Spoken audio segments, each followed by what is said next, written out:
So, meron tayong footage dito guys sa kung saan makikita natin ang actual na pag-rescue kay Rene, okay? Dito sa video na to. So, ipapakita ko ito ng buo sa inyo mamaya.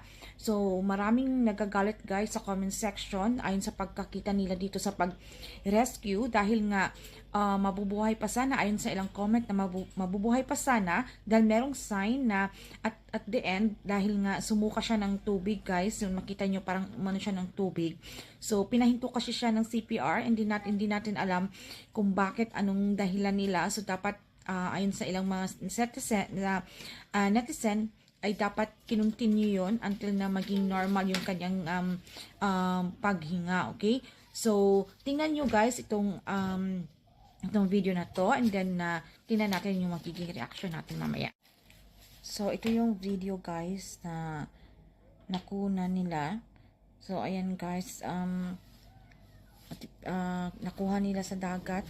So talagang kawawa talaga guys, nire-rescue nila. Tingnan nyo guys, so sobrang nakakaawa talaga guys. Tsaka ang lakas ng alon, sobra. Bakit kasi nila hinayaan na dyan sila mag-training, na dapat meron talagang mga nakaantabay dyan ng mga lifeguard o yung mga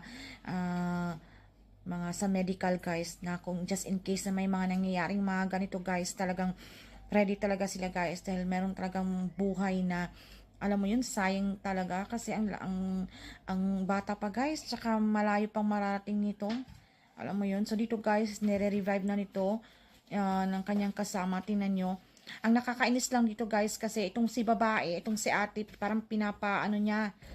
So guys, alam nyo ba, habang pinapanood ko to, parang hindi ko siya tapos, alam mo yon, kasi parang iniisip ko kung ako yung isa sa kapamilya nito, especially kung ikaw yung mama ni Rene, okay, pinapanood mo tong video na to, sobrang napakasakit guys sa loob, na hindi mo matanggap na ganun yung kahinatnan, na may possibility pa sanang mabuhay yung anak mo kung talagang pinush lang talaga. So maraming nag-iisip ngayon guys na kumbaga parang ini-stop nila na kung halimbawa meron nakitang sign na maging stable yung kanyang paghinga guys, na ma-revive pa sana, but then siguro dahil nga ayon nga sa mga netizen, no, na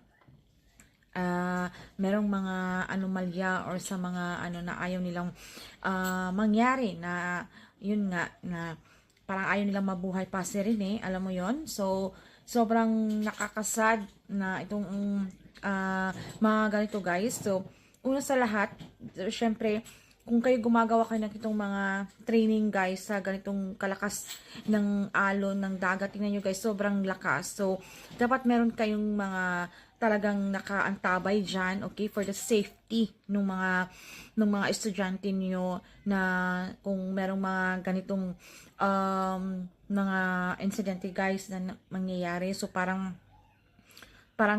bakit ganito, okay? So parang may kapabayaan na nangyari guys, or mga so sobrang sayang guys, kasi syempre ito pangarap ng dalawang batang ito, na syempre para sa kanilang pamilya, at ang agang naputol, okay, dahil nga sa hindi natin alam guys.